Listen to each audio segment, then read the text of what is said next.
কক্সবাজারের চকরিয়ায় যাত্রীবাহী বাস ও ওষুধবাহী কাভার্ড ভ্যানের মুখোমুখি সংঘর্ষে 2 চালক সহ 3 জন নিহত হয়েছে এবং 11 জন আহত হয়েছেন। বৃহস্পতিবার সকাল 11:30টার দিকে চট্টগ্রাম কক্সবাজার মহাসড়কের চকরিয়া উপজেলার হারবাং এলাকায় আরএফএল ফ্যাক্টরির সামনে এই দুর্ঘটনা ঘটে। চিরিঙ্গা হাইওয়ে থানা পুলিশের পরিদর্শক মাহবুব আলম ভুইয়া এর সত্যতা নিশ্চিত করেছেন। যাত্রীবাহী বাস ও ওষুধবাহী কাভার্ড ভ্যানের মুখোমুখি সংঘর্ষে 2 গাড়ির চালক এবং বাসের এক নারী যাত্রী সহ 3 জন নিহত এবং 11 জন আহত হওয়ার তথ্য দিলেও হতাহতের নাম ও পরিচয় তাৎক্ষণিকভাবে নিশ্চিত করতে পারেনি চিরিঙ্গা হাইওয়ে থানা পুলিশ।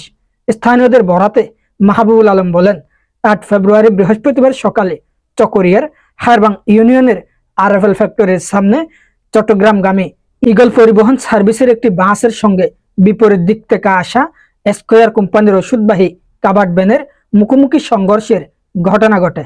এতে বাসটি সড়কের পাশে খাদে পড়ে যাওয়ার পাশাপাশি গাড়ি দুটি দুমড়ে মুচড়ে যায়।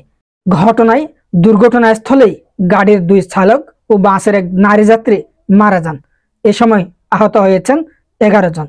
আহতদের স্থানীয়রা উদ্ধার করে চকরিয়া উপজেলা স্বাস্থ্য কমপ্লেক্সে ভর্তি করা হয়। চিকিৎসক জানিয়েছেন, আহতদের মধ্যে 2 জনের অবস্থা আশঙ্কাজনক। নিহত 3 জনের মরদেহ চিরিঙ্গা হাইওয়ে থানায় রয়েছে বলে জানান পরিদর্শক মাহবুবুল আলম।